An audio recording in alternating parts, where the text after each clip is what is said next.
të.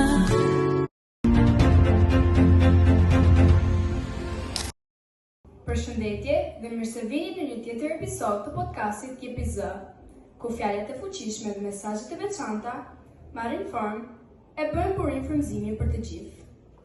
Sot do të cilëm një letër të ngushtë e emocionuese, një urim për festën e mësuesit 7 marsin. E ftuara e sotme është Engji.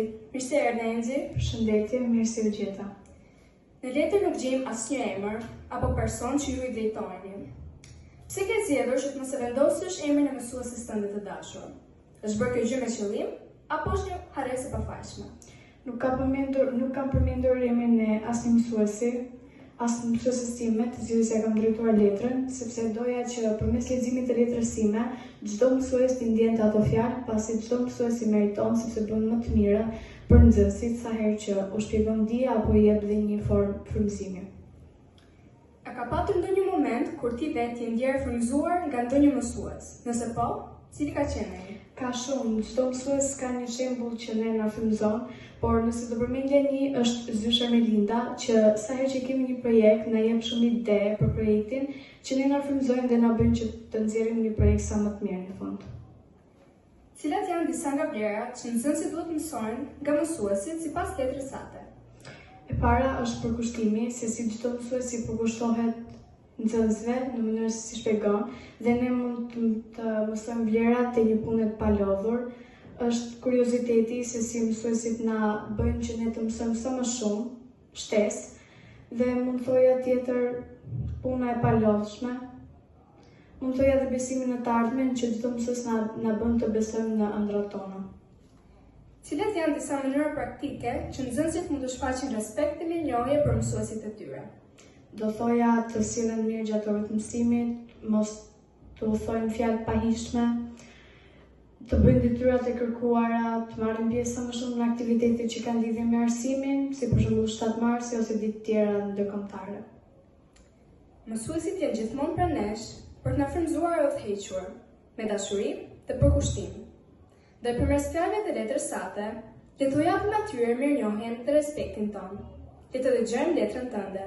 E dashur mësuese, sot është një ditë e veçantë, një ditë që na kujton se sa në fat jemi që kemi një mësuese si ju, e cila çdo ditë na udhëheq me përkushtim dhe dashuri drejt dijes.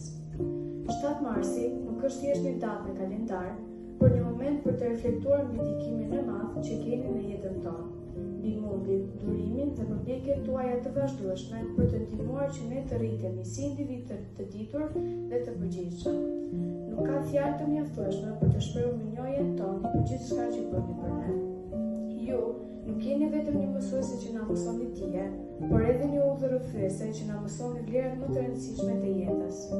Nëpërmjet jush kemi kuptuar se suksesi arrihet me punë dhe përpjekje, se çdo sfidë është një mundësi për të mësuar dhe për të bërë më të fortë. Fjalët tuaja na kanë motivuar çdo ditë, na kanë dhënë besim dhe na kanë bërë të shohim përtej vështirësive, duke ditur se dija është çelësi për të ndërtuar një të ardhmen më të mirë. Ju keni durimin të na shpjegoni me butësi dhe të na frymëzoni me shembullin tuaj. Jeni gjithmonë aty për të na udhëhequr dhe për të na treguar se asgjë nuk është e pamundur kur ke vullnet dhe beson në aftësitë tua.